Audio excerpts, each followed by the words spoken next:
Anong luto to? So, nag-cooking siya sa best friend, mga ka-best friend.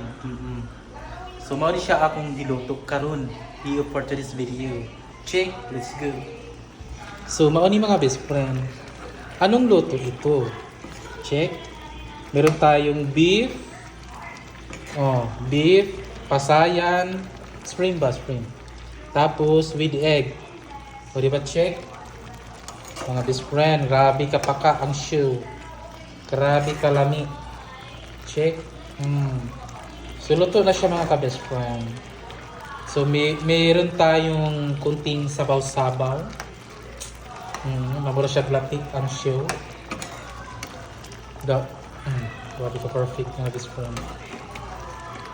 Diba check? Pagkalami sa atong sudan. So yun lang. Thank you for watching. Bye. So mga ano na kita. Patayin. Bye.